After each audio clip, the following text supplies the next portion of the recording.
everybody, this is Alchemist2, and I'm back again with another series review. I just recently watched OUATIW, The Heart of the Matter, and in this particular episode, Cora is actually part of the backdrop and the atmosphere of Wonderland as the Red Queen. And interestingly enough, Will, or Scarlet Will, he goes through a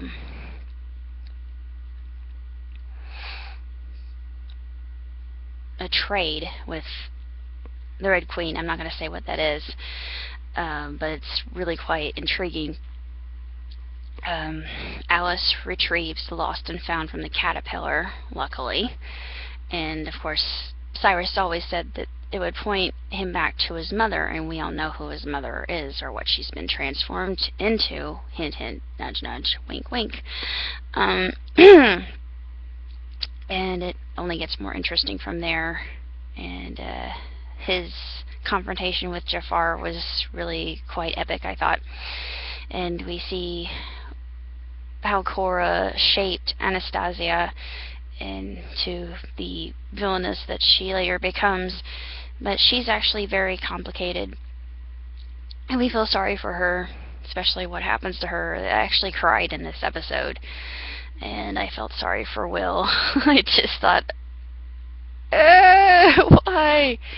But I'm interested in seeing how the series ends, because they actually cancel it after this second season, and I'm not sure why, because maybe because it was on at a bad night, but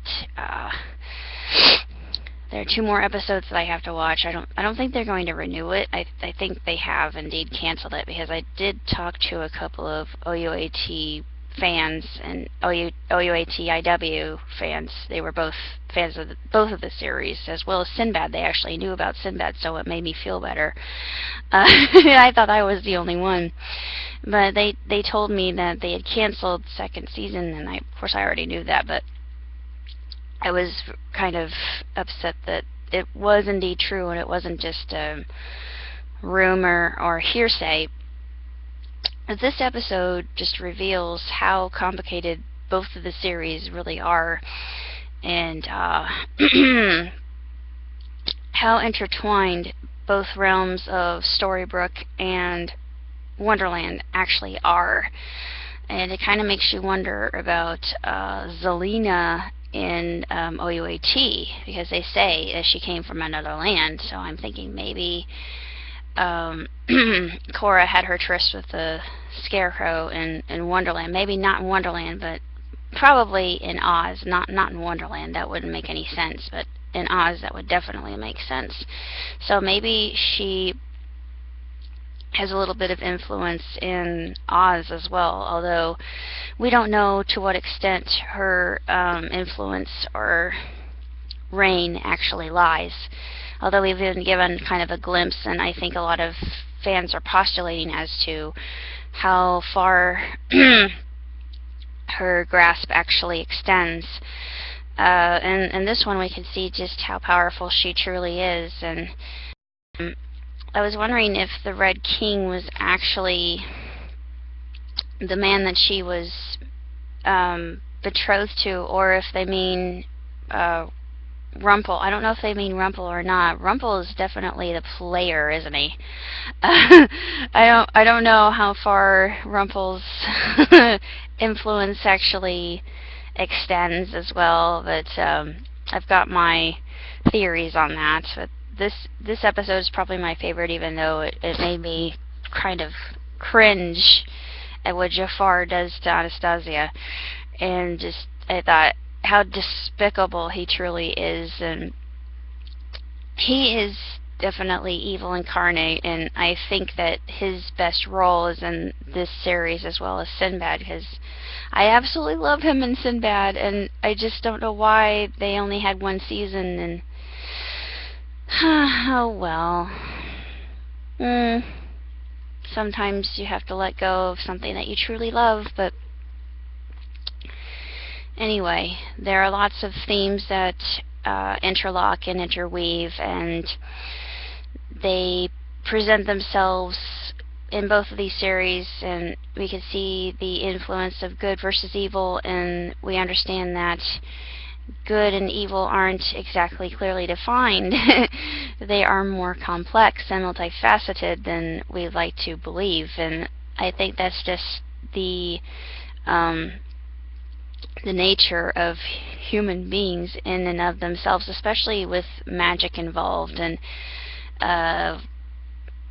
we know that magic exacts a price, and we know that from what Rumple has always said, magic always requires a price. And I was thinking equivalent exchange from Full Metal Alchemist. I don't know why, but I I know it's a just a very elementary principle. Elementary, sorry. That was just a that was a horrid pun. I am so sorry.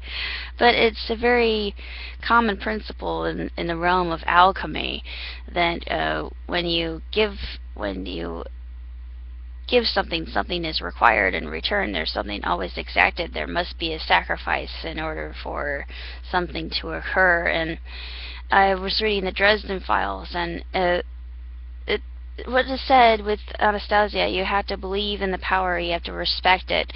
And then she says something that I thought was kind of twisted. Is she said, then you have to believe that such power is yours, that you deserve such power. And I thought, what audacity. No, I would rather be humble about such power than thinking I deserve it, because that's necromancy.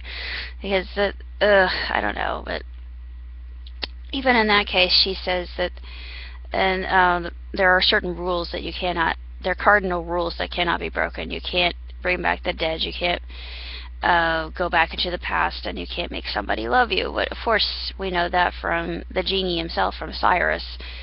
But all these different themes, they keep intertwining and weaving themselves throughout this very multifaceted yarn that we have here. So I'm interested in seeing what will occur in the next few episodes, so I will definitely review those when I have time.